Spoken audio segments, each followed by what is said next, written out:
तो कैसे हैं आप लोग? आई होप कि बिल्कुल घर जैसे हैं। नियत वादा डाल लीजिए, जीवन में छोटी बड़ी समस्याएं तो आती ही रहती है। आज के इस वीडियो में हम लोग फिजिक्स के न्यू चैप्टर को शुरू करने वाले हैं, जिसका नाम विद्युत है, इलेक्ट्रिक या विद्युत धारा, इलेक्ट्रिक करंट कहते हैं। देखिए भाई साहब, ये जो चैप्टर है ना, बच्चा को बहुत तकलीफ देता है। मतलब ये कंसेप्ट ही क्लियर नहीं हो पाता आखिर होता क्या है। बच्चा किसी भी तरह क्या होता है, रट लेता है, जाके एग्जाम में मार देता है, लेकिन कंसेप्ट क्लियर नहीं होने की वजह से वो जब 11 12 में जाते हैं, साइंस लेते हैं, उस समय बड़ी दिक्कत हो जाता है भाई साहब, क्लियर नहीं हो पाता है चीज़ें। लेकिन आज की इस वीडियो में हम लोग बिल्कुल इस चैप्टर को बवाल तरीका से समझेंगे, एक एक चीज का पोस्टमार्टम करेंगे, कॉन्सेप्ट को समझेंगे। देखिए इस वीडियो में क्या होगा कि जो भी हम ऑब्जेक्टिव देखेंगे, आपको पता ही ऑब्जेक्टिव सीरीज चल रहा है, जिसमें हम लोग कॉन्सेप्ट के साथ साथ ऑब्जेक्टिव को क्लियर करते हैं। जो भी हम लोग ऑब्जेक्टिव क्वेश्चंस को देखेंगे, उससे रिलेटेड जो भी फैक्ट होगा, उससे रिलेटेड जो भी कंसेप्ट होगा, इन सभी चीजों का पोस्टमार्टम करेंगे। इससे क्या होगा कि आपके टोटल जो चैप्टर का ओवरव्यू है ना, आपको मिल जाएगा। आप कहीं भी पढ़ रहे हो, कहीं भी आप कोचिंग कर रहे हो, कोई फर्क नहीं पड़ता है। बट आप वीडियो देखिए, आपको जरूर कुछ ना कुछ नया मिलेगा, मजा आने वाला है। तो चलिए बिना किसी समय गंवाए मिल के मचाते हैं बवाल विद बहुत सारा सवाल। सबसे पहली बात कि विद्युत होता क्या है।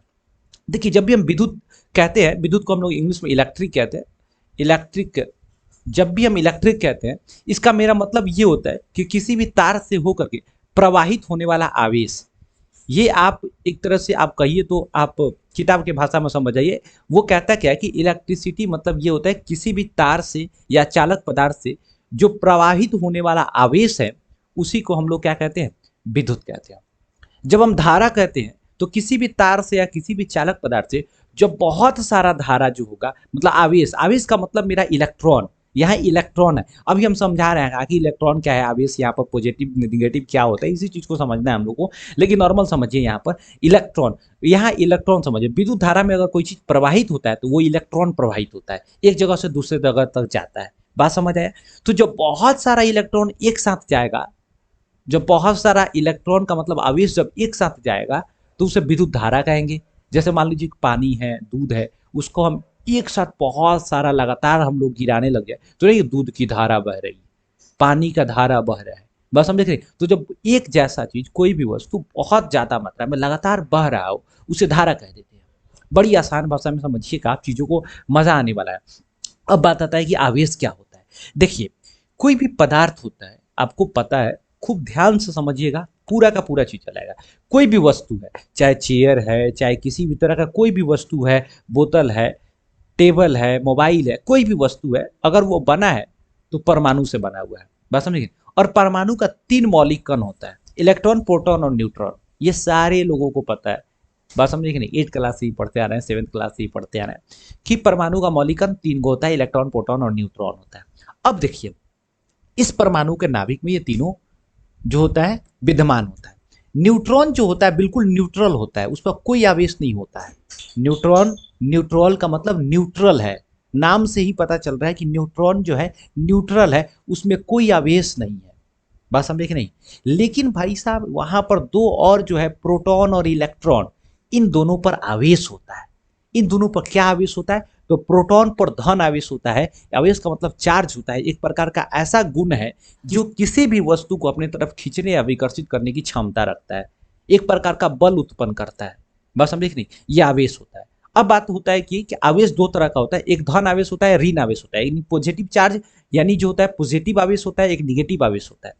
इसी चीज को समझना है, पॉजिटिव क्या है, निगेटिव क्या है। अब देखिए हम बोले कि 3 क्या होता है, आपको मौलिक कण होता है, इलेक्ट्रॉन, प्रोटॉन और न्यूट्रॉन। तो न्यूट्रॉन को तो हम छांट दिए, वो भाई न्यूट्रल होता है, वो कहीं नहीं, ना धन की तरफ ना ऋण की तरफ, उसके पास कुछ नहीं होता है, आवेश ही नहीं होता है वो। तो आवेशित कण 2 हो गया, एक प्रोटॉन और न्यूट्रॉन। तो प्रोटॉन यानी पी से प्रोटॉन, तो पी से पॉजिटिव, याद रखिएगा। प्रोटॉन किस तरह का आवेश होता है प्रोटॉन पर, तो पॉजिटिव आवेश होता है, पी से प्रोटॉन, पी से पॉजिटिव। इलेक्ट्रॉन, इलेक्ट्रॉन पर किस तरह का आवेश होगा, तो एक तरफ पॉजिटिव हो गया, तो बाकी कौन बच गया, न्यूट्रॉन, इलेक्ट्रॉन, तो इलेक्ट्रॉन पर निगेटिव हो जाएगा। यानी हम बात कहें तो इलेक्ट्रॉन, प्रोटॉन और न्यूट्रॉन, न्यूट्रॉन पर जो है कोई आवेश नहीं है, जबकि प्रोटॉन पर पॉजिटिव आवेश है, इलेक्ट्रॉन पर निगेटिव आवेश है।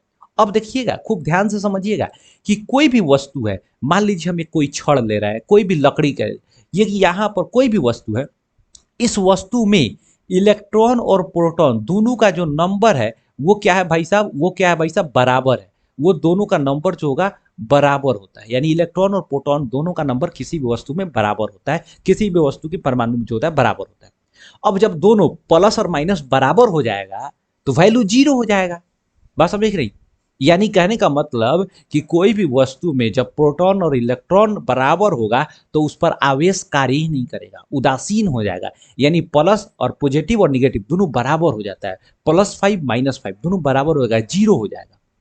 लेकिन अगर यही इलेक्ट्रॉन और प्रोटॉन का संख्या अगर असंतुलित हो जाएगा, संतुलित का मतलब बराबर, लेकिन जब असंतुलित हो जाएगा, बस समझे कि नहीं, प्रोटॉन का संख्या कम हो जाएगा, न्यूट्रॉन इलेक्ट्रॉन का बढ़ जाएगा, तो अब क्या हो गया, ये असंतुलित हो गया। जब असंतुलित हो गया तो चार्ज बढ़ेगा, अगर इलेक्ट्रॉन बढ़ गया तो निगेटिव चार्ज से वो आवेशित हो जाएगा, अगर प्रोटॉन बढ़ गया तो वो क्या हो जाएगा भाई साहब, वो पॉजिटिव चार्ज से आवेशित हो गया। बात समझ आ गई कि नहीं? तो यानी कहने का मतलब ये है कि आवेश को जो है ना, ना तो उत्पन्न किया जा रहा है, ना ही उस आवेश को नष्ट किया जा रहा है, बस उसका स्थानांतरण हो जा रहा है। वो संरक्षित है, आवेश क्या है, संरक्षित है, इसीलिए आवेश संरक्षण का सिद्धांत दिया गया है। बात समझे? आगे हम आपको पढ़ाएंगे कूलाम के द्वारा जो नियम दिया गया था, तो उसको समझाएंगे। तो यहाँ पर नॉर्मल समझ गए कि कोई भी वस्तु में इलेक्ट्रॉन और प्रोटॉन का संख्या बराबर होता है, इसलिए कोई भी वस्तु विद्युततः क्या होता है, उदासीन होता है। बात समझ नहीं? लेकिन जब दो वस्तु को आपस में हम रगड़ते हैं, बात समझे कि नहीं, तो उसमें क्या होता है कि इलेक्ट्रॉन का स्थानांतरण हो जाता है। तो पूछिएगा सर खाली इलेक्ट्रॉन का स्थानांतरण क्यों होता है? अब बात को गौर से समझिएगा। देखिए, जो परमाणु का नाभिक होता है ना, ठीक है ना, वो इलेक्ट्रॉन और प्रोटॉन पर नाभिकीय बल आरोपित करता है, यानी उस पर एक बल लगाता है। बल का मतलब एक तरह से उस पर कंट्रोल रखता है। तो इलेक्ट्रॉन जो है ना, उस पर कंट्रोल तनी कम है, लेकिन प्रोटॉन पर कंट्रोल पूरा कस के है, एकदम हुमचा के पकड़ ले है। बात समझ गई? तो प्रोटोनवा को एकदम हुमचा के पकड़ ले तो प्रोटोनवा इधर उधर नहीं भागता है, लेकिन इलेक्ट्रॉनवा क्या है, ये फालतू है, नालायक है, इस पर इसीलिए इस पर उतना कब्जा नहीं है, इस पर कंट्रोल नहीं है, ये घूमते रहता है। थोड़ा सा भी मुंह रगड़ाओ, मुंह सटाओ, इन्हें से उन्हें भाग जाएगा। बात समझ की नहीं? जैसे मान लीजिए एक फैमिली है, एक फैमिली में क्या होता है, एक भाई एक बहन है, ठीक है ना, सेम उसी तरह इलेक्ट्रॉन और प्रोटॉन है। प्रोटॉन को समझिए बहन, इलेक्ट्रॉन को समझिए भाई। घर में बहन पर बहुत ज्यादा कंट्रोल होता है, भाई पर कंट्रोल नहीं होता है। जब मन करेगा जाएगा, जिधर मन करेगा आएगा, कोई दिक्कत नहीं है। लेकिन प्रोटॉन पर क्या है, भाई पर यानी बहन पर क्या है, कंट्रोल ज्यादा है, वो कभी भी इधर उधर नहीं जा सकती है, ठीक है ना। वही कारण हो जाता है किसी भी वस्तु में इलेक्ट्रॉन और प्रोटॉन के साथ। इलेक्ट्रॉन निगेटिव, प्रोटॉन पॉजिटिव, जब दो वस्तु को रगड़ेंगे तो इलेक्ट्रॉन पर नाभिकीय बल कमजोर होने के कारण वो क्या हो जाता है, वो स्थानांतरित कर जाता है, एक वस्तु से दूसरे वस्तु में चला जाता है। अब देखिए खेल यहां पर समझिएगा।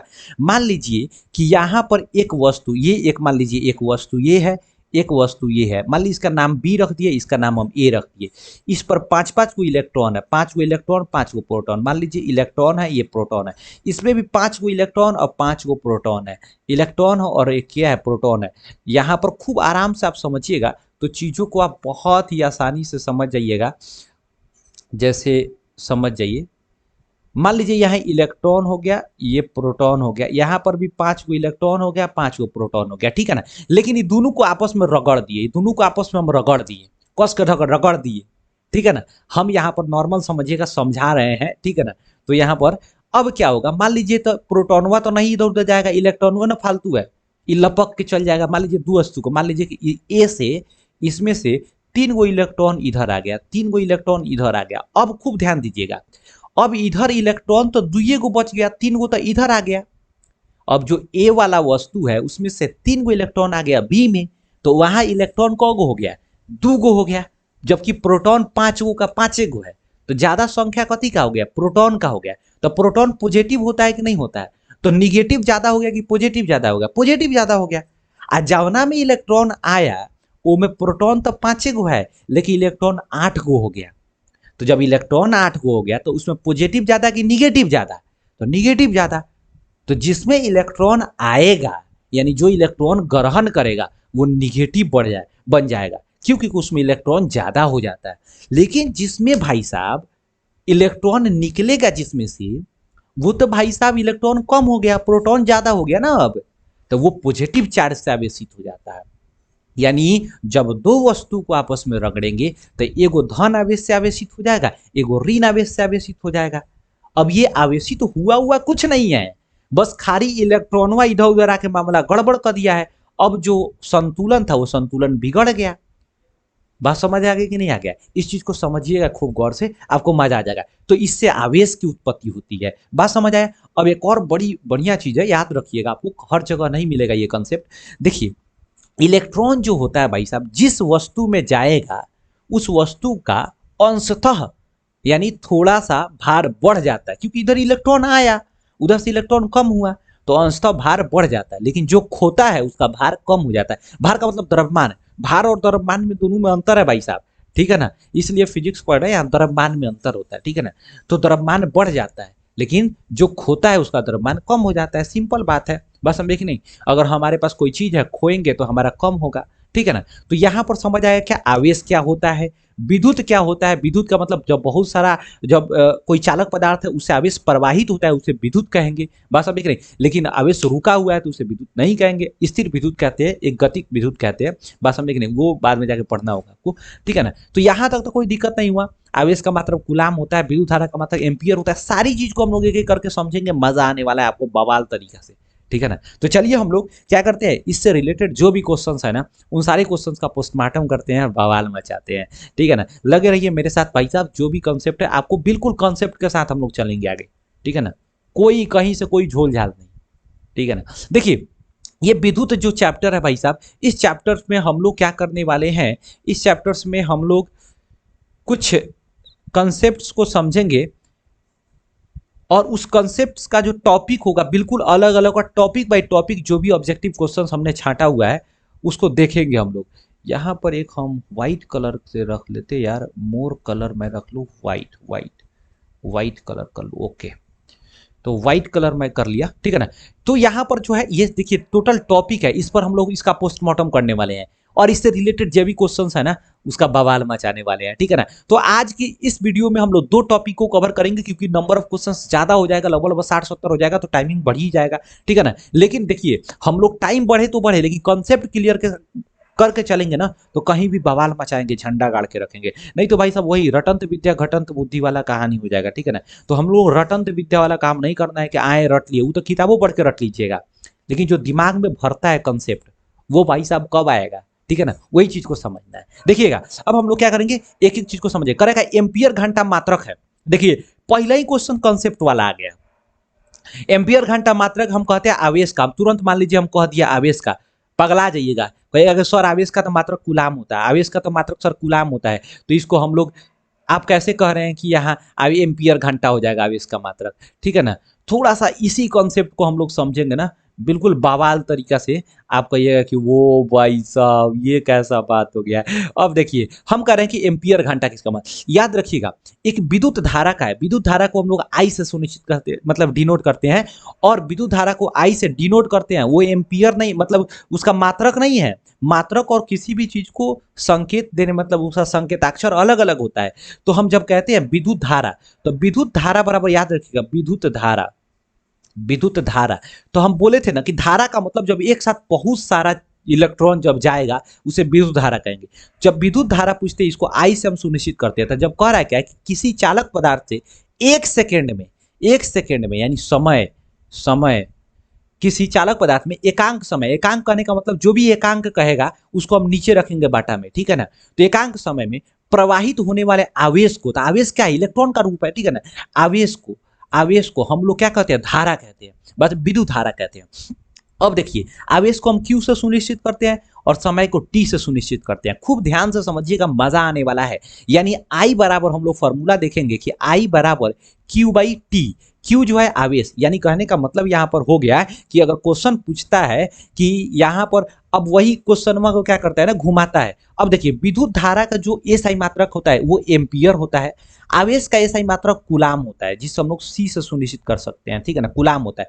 जबकि समय का सेकेंड होता है, सेकेंड या फिर आवर भी हो सकता है, बड़ा मात्रक में लेंगे तो आवर हो जाता है, लेकिन मेनली हम लोग सेकेंड लेते हैं इस समय में। अब देखिए कह रहा है क्या कि आई बराबर, खूब गौर से समझिए, आई बराबर Q बाई T। तो यहां पर कह रहा है क्या कि अगर Q बराबर निकालना हो तो Q बराबर फॉर्मूला क्या हो जाएगा, I इंटू टी हो जाएगा कि नहीं हो जाएगा, Q बराबर फॉर्मूला I, यानी आवेश बराबर विद्युत धारा गुने समय हो जाएगा कि नहीं हो जाएगा। बिल्कुल आप लोग मैथ पढ़ रहे हैं, जो बाटा में आकर गुना में हो जाएगा।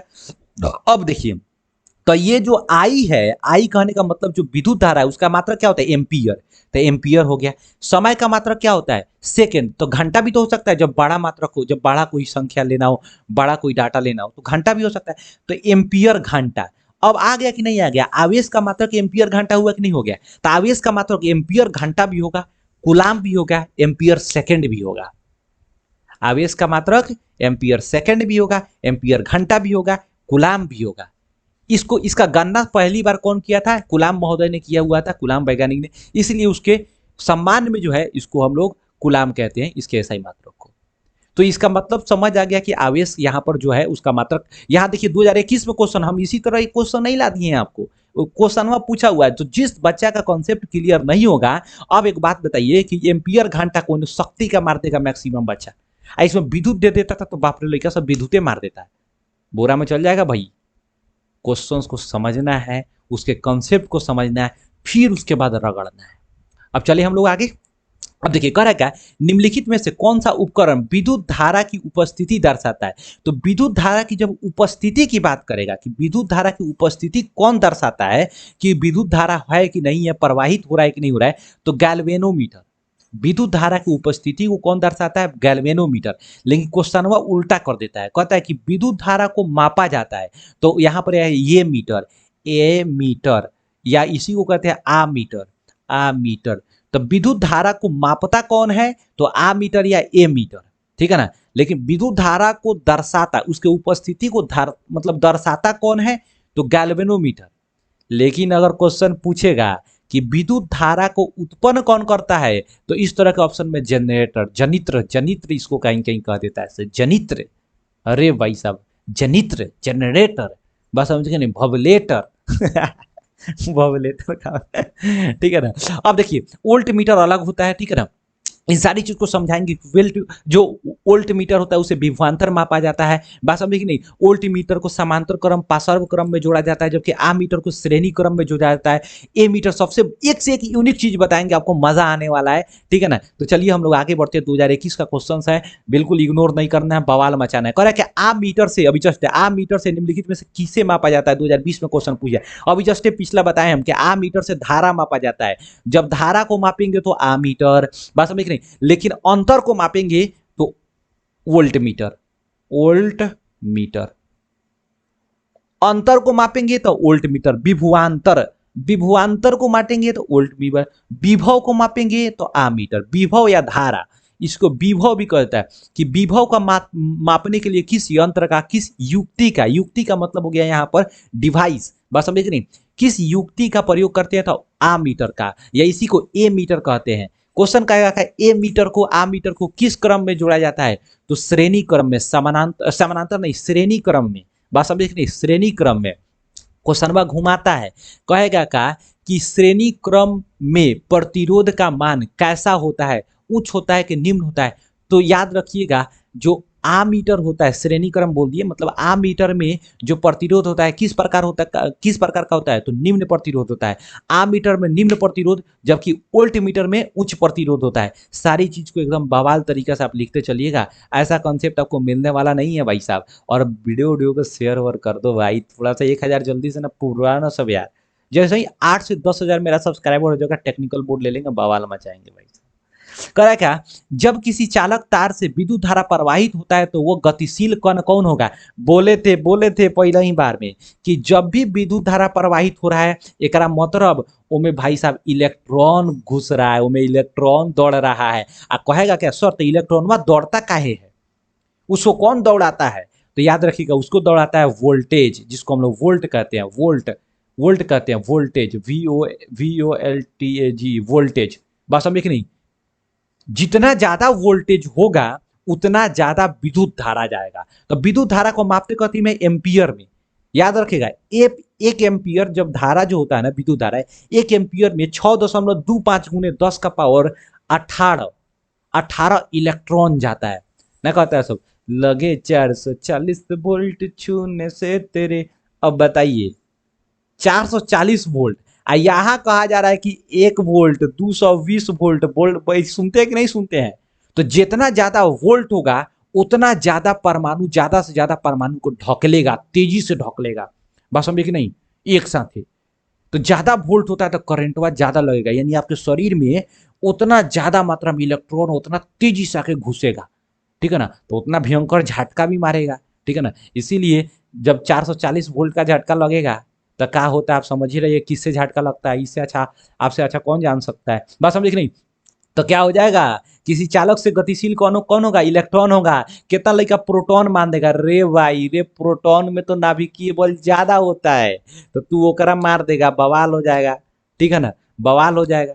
ऐसा नहीं करना है। बस समझे कि नहीं? इलेक्ट्रॉन होता है, फालतू यही होता है। इस पर घर और का कोई जिम्मेदारी उम्मेदारी नहीं होता है, एकरा के फालतू छोड़ दिया सब। 12 बजे रात के आता जाता रहता है, इन्होंने कुछ करता है, कोई फर्क नहीं पड़ता है। अपन क्वेश्चन करा कि एक बल्ब से मिनट में, एक बल्ब से मिनट में 120 कूलाम आवेश, क्या मिनट में भाई? एक बल्ब से कितना मिनट में? कुछ तो समझ आना चाहिए ना यार। एक बल्ब से मिनट में, यानी मान लो, चलो हम मान लेते हैं एक बल्ब से 2 मिनट में, अगर हम मान लेते हैं 2 मिनट में 120 कूलाम आवेश प्रवाहित हो रहा है, तो विद्युत धारा का मान क्या होगा? तो विद्युत धारा यानी आई बराबर फॉर्मूला क्या बताए थे? Q/T। Q/T। जब भी यहाँ समय रखेंगे तो सेकंड में रखेंगे, तो याद रखिए यहाँ दिया हुआ क्या है? कूलाम। आवेश कितना दिया हुआ है? 120, तो 120 रख लेंगे।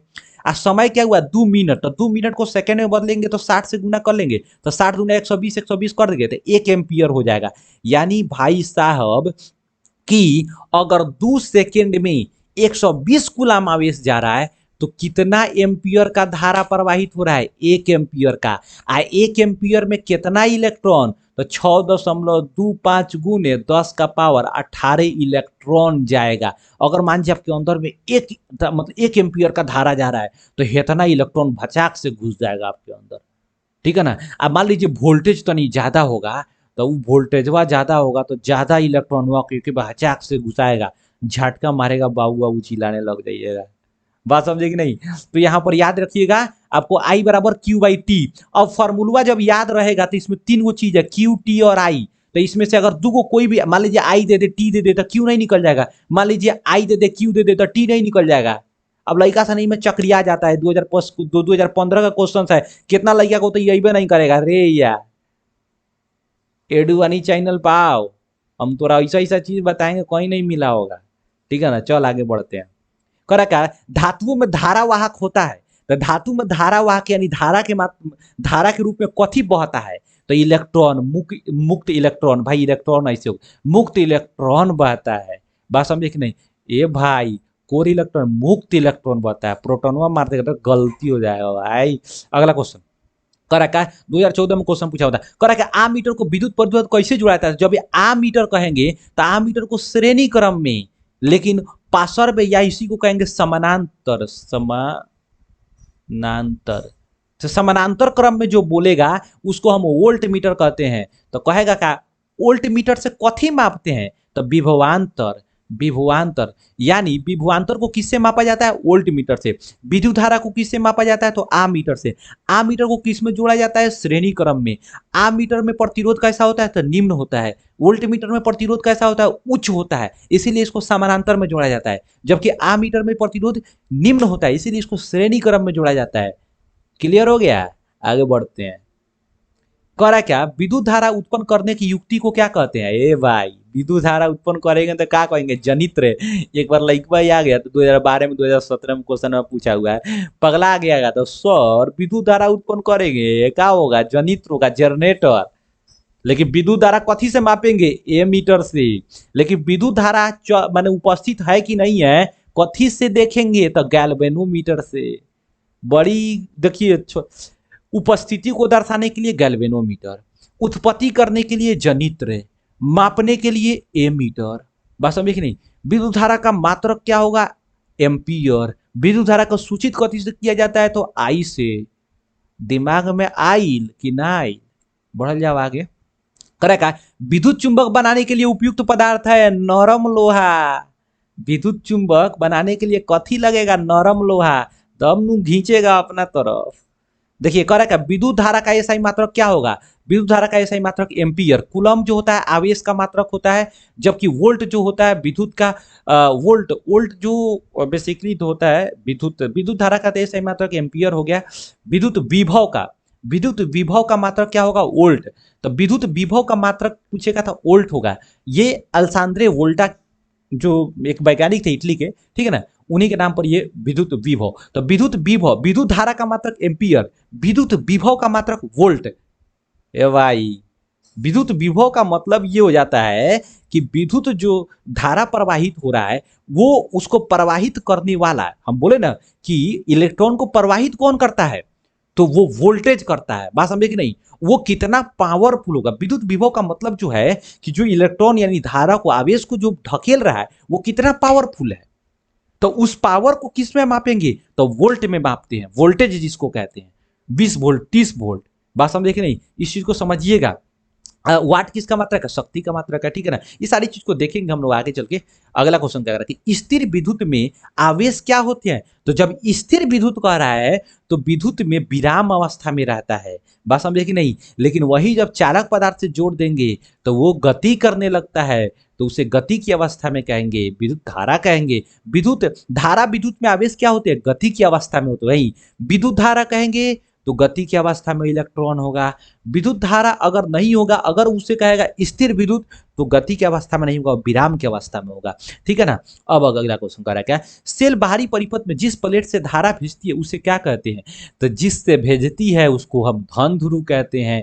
जिस धारा से मानी जिस परिपथ, मतलब प्लेट कहने का मतलब कि अगर कोई सेल है तो वहां से कोई धारा भेजेगी तो वो किस ध्रुव से भेजेगी? तो धन ध्रुव से भेजेगी। तो धन ध्रुव से जाएगा, निकलेगा कहां से? तो ऋण ध्रुव से। बात समझे कि नहीं? धन ध्रुव से जाएगा, ऋण ध्रुव से निकलेगा। तो सेल को जब हम किसी परिपथ में दर्शाते हैं तो उसको ऐसे दर्शाते हैं। बात समझे कि नहीं? तो बड़ा वाला को पॉजिटिव, छोटा वाला को निगेटिव। आज सेलों के समूह को हम लोग क्या कहते हैं? बैटरी कहते हैं। तो इसको दर्शाने के लिए बड़ा छोटा बड़ा छोटा बड़ा छोटा इस तरह कर देंगे, ठीक है ना।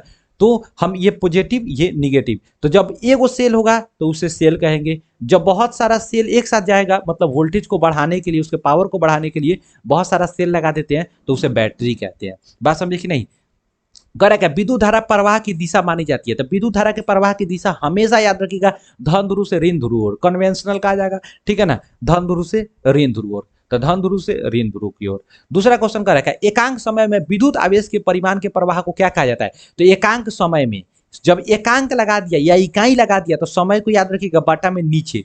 विद्युत आवेश को प्रवाहित करने का परिमाण कह रहा है तो आवेश को ऊपर रखेंगे। तो Q बटा टी बराबर फॉर्मूला क्या होता है? V मतलब I होता है, यानी विद्युत धारा होता है, यानी उसको क्या कहेंगे? तो एकांक समय में किसी चालक पदार्थ से प्रवाहित होने वाला आवेश के मात्रा को हम क्या कहेंगे? विद्युत धारा कहेंगे। एक एम्पियर का उसका मात्रा क्या होता है? एम्पियर होता है। एक एम्पियर का परिभाषा क्या होगा? जब किसी एक सेकेंड में किसी चालक पदार्थ से एक कूलम आवेश प्रवाहित होता है तो उसे हम 1 एम्पियर विद्युत धारा कहते हैं। प्रवाहित होने वाला धारा का मान 1 एम्पियर होता है। ये भाई यह कंसेप्ट है, इसी को हम लोग कहते हैं ज्ञान। नहीं तो आप रटते रह जाइएगा, नहीं बन पाइएगा महान। अगर आप बनना चाहते हैं महान तो आ जाइए इस एडुवानी चैनल के पास। आई बाप रे, ये कुछ ज्यादा ही बोल दिया गया यार। लगे 440 वोल्ट छूने से तेरे करेगा। किसी तार के विद्युत धारा प्रवाहित होती है तो तार के प्रत्येक बिंदु से कितना इलेक्ट्रॉन जाता है? अगर मान लीजिए विद्युत धारा प्रवाहित हो रहा है तो विद्युत धारा जब प्रवाहित हो रहा है तो उसे कितना इलेक्ट्रॉन जा रहा है? अगर मान लीजिए उस पारा विद्युत धारा का मान अगर 1 एम्पियर है, अगर 1 एम्पियर है विद्युत धारा का प्रवाहित होने वाला मान, अगर 1 एम्पियर, यहाँ मान नहीं दिया है, 1 एम्पियर होना चाहिए, 1 एम्पियर है भाई साहब, तो 1 एम्पियर में जो विद्युत धारा प्रवाहित होगा, यहाँ पर कोई आंसर नहीं है, सभी आंसर हमारा से गलती दिया गया है। 6.25 गुने 10 का पावर 18 इलेक्ट्रॉन जाएगा।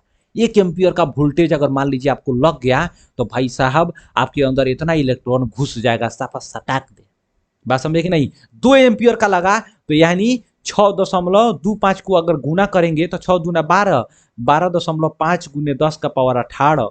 भाई साहब इतना इलेक्ट्रॉन घुसेगा आप में, ठीक है ना। अगला क्वेश्चन कह रहा है क्या कि किसी विद्युत लैंप से तंतु से, कह रहा है किसी विद्युत लैंप के तंतु से 0.4 एम्पियर की धारा प्रवाहित हो रही है। ओ हो रही है। अगर लैंप 3 घंटे तक प्रकाश देता है तो प्रवाहित आवेश क्या है? यहां पूछ रहा है आवेश। याद रखिए आई बराबर क्या होता है, क्यू बटा टी। तो आवेश यानी क्यू का मान पूछ रहा था, क्यू बराबर क्या होगा, आई इंटू टी।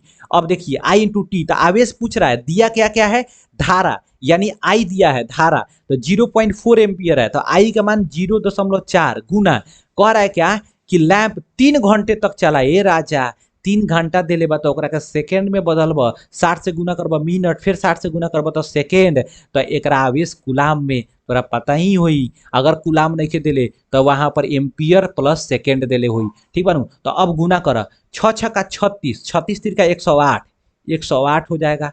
108 में अगर आप 4 से गुना करेंगे तो 8 चौका 32 और 4 432, 432 आ क गो जीरो, 2 गो जीरो, 1 जीरो 2 जीरो। आ यहाँ देखिए दशमलव एक अंक के बाद दशमलव है, तो यहाँ पर भी एक अंक के बाद दशमलव लगा देंगे तो 1 जीरो खत्म। 4320 आ गया कि नहीं आ गया, तो 4320 गुलाम। अगर बताइए ये लड़का सब कॉन्सेप्टवा नहीं समझेगा तो ओकरा ऊपर में फुर्र दे निकल जाएगा एकदम कबूतर की तरह, है लोल बन जाएगा। आ जौन लड़का ये कॉन्सेप्ट समझ गया बवाल मचाएगा कि नहीं मचाएगा, है कमेंट बॉक्स में जरूर तनी बताना हमको।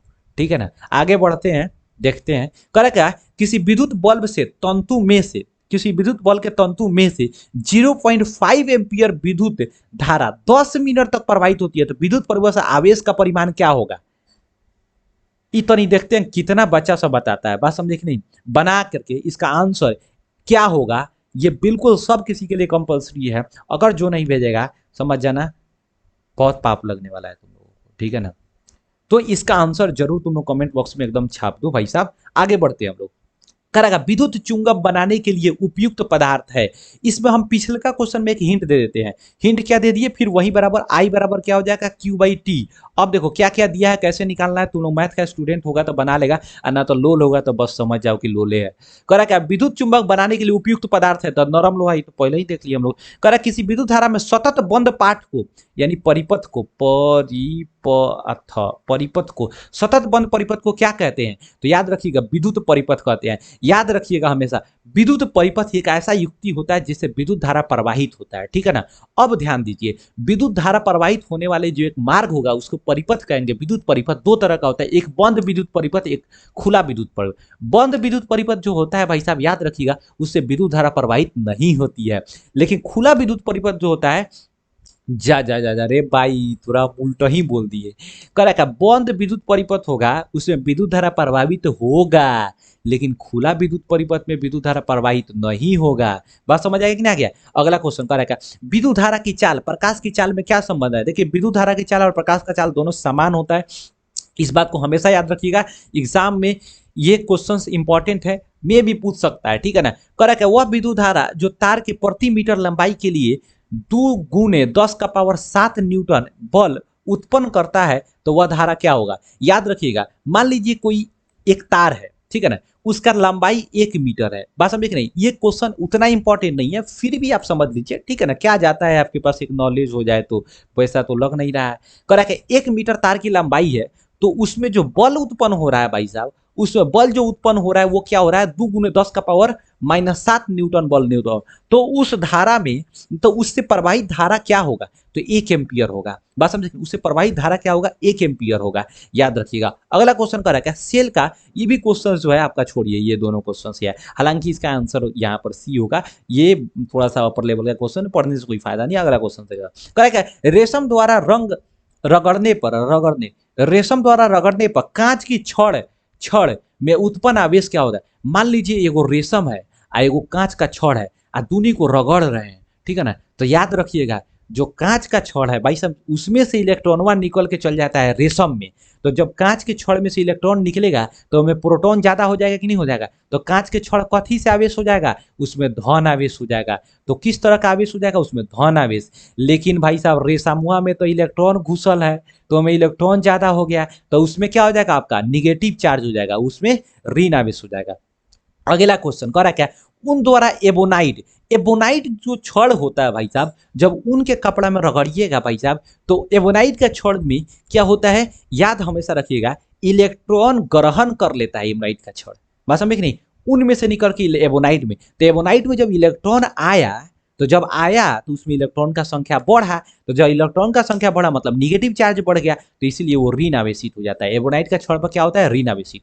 दूसरा क्वेश्चन करें कि दो आवेशित वस्तुओं पर लगने वाले बल पर कौन सा नियम होता है। देखिए भाई साहब, एक कुलाम, यहाँ पर कुलाम याद रखिए, कुलाम कुलाम कुलाम कुलाम का नियम यहाँ पर आप आए।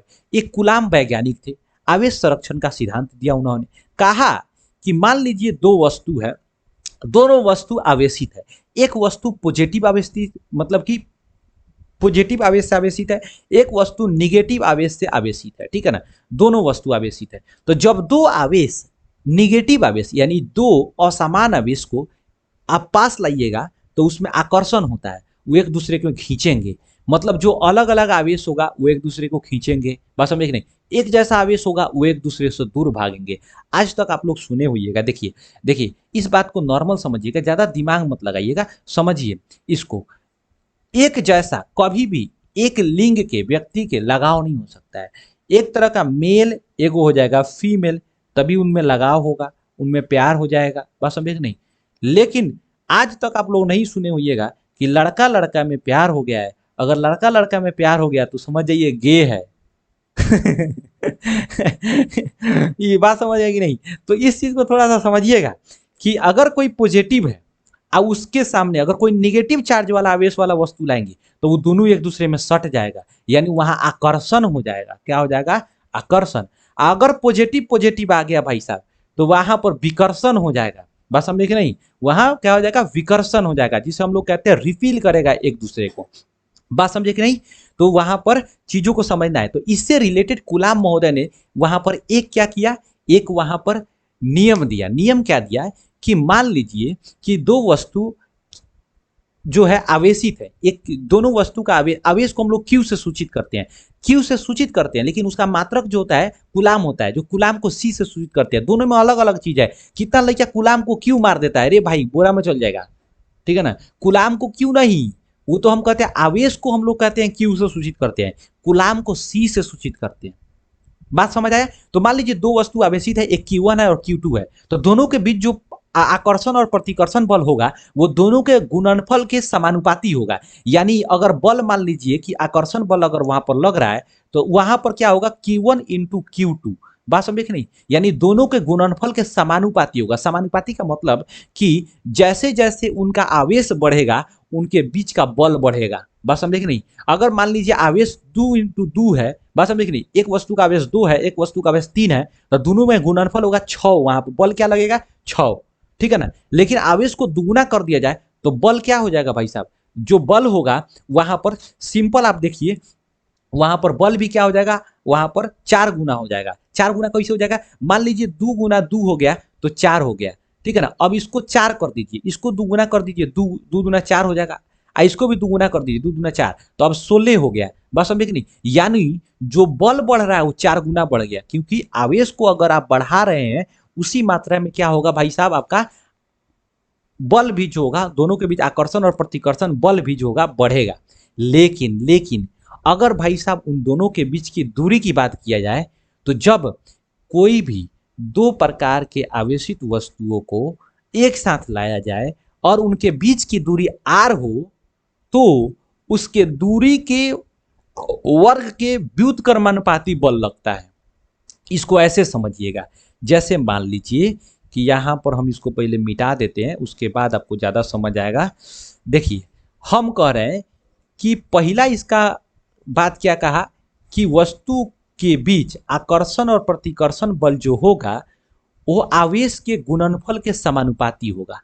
पहला क्या कहा कि उसका जो आकर्षण बल होगा वो आकर्षण, पहला क्वेश्चन ये बोला कि पहला ये बोला कि आकर्षण और प्रतिकर्षण बल जो बल लगेगा वो क्या होगा, Q1 और Q2 के बराबर हो जाएगा।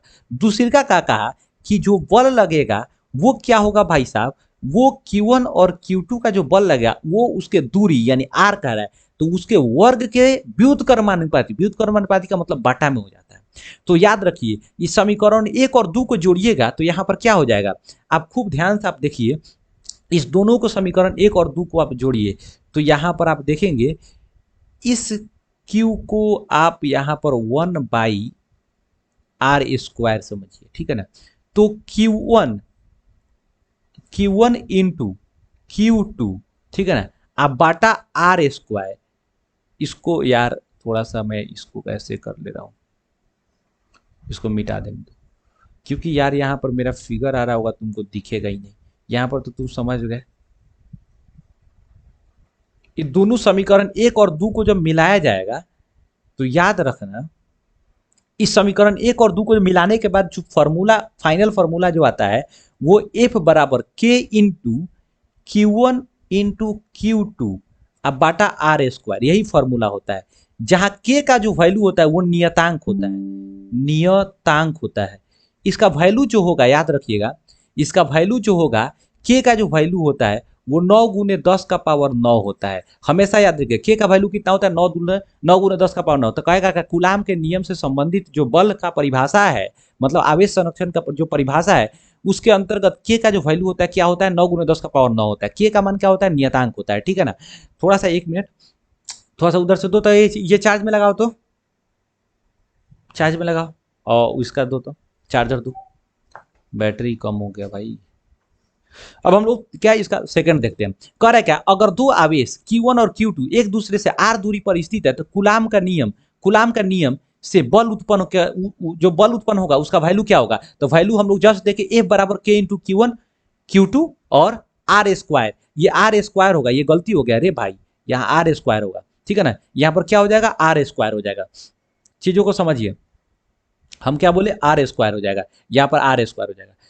अब देखिए, अब यहां पर समझना है कि के का वैल्यू जस्ट बताया 9 गुने 10 का पावर 9 हो जाता है। के क्या होता है, नियतांक होता है। अगला क्वेश्चन क्या कर रहा है कि कुलाम के नियम से के का क्या, के को क्या कहा जाता है, एक स्थिरांक वैल्यू है, ठीक है ना। अगला क्वेश्चन क्या करेगा, दो सदृश आवेशियों के बीच किस प्रकार का, जब दो सदृश यानी प्लस प्लस होगा, पॉजिटिव आवेश होगा तो क्या हो जाएगा, विकर्षण हो जाएगा, प्रतिकर्षण, उसी को प्रतिकर्षण बल कहते हैं, ठीक है ना। दूसरा कहता है विजातीय आवेश के बीच यानी प्लस माइनस के बीच क्या होगा, आकर्षण बल होगा, ठीक है ना। अगला क्वेश्चन कर रहा है दो पिंडों को आपस में रगड़ने पर दोनों पिंड समान धन आवेश और ऋण आवेश में आवेशित होते हैं, इसे कहा जाता है आवेश संरक्षण का नियम। आवेश संरक्षण का नियम यानी आवेश जो है, मान लीजिए दो वस्तु को अगर हम लोग रगड़ रहे हैं तो उनमें आवेश का उत्पत्ति होता है, ठीक है ना। और उसके आवेश का उत्पत्ति जो होता है भाई साहब, ये जो होता है ये कहीं से बनाया नहीं जा रहा है, बस समझ नहीं। ये उत्पत्ति का मतलब यहाँ पर ये नहीं हो रहा है कि आवेश का संतुलन यानी जो इलेक्ट्रॉन और प्रोटॉन है उसके संख्या में असंतुलन आया है।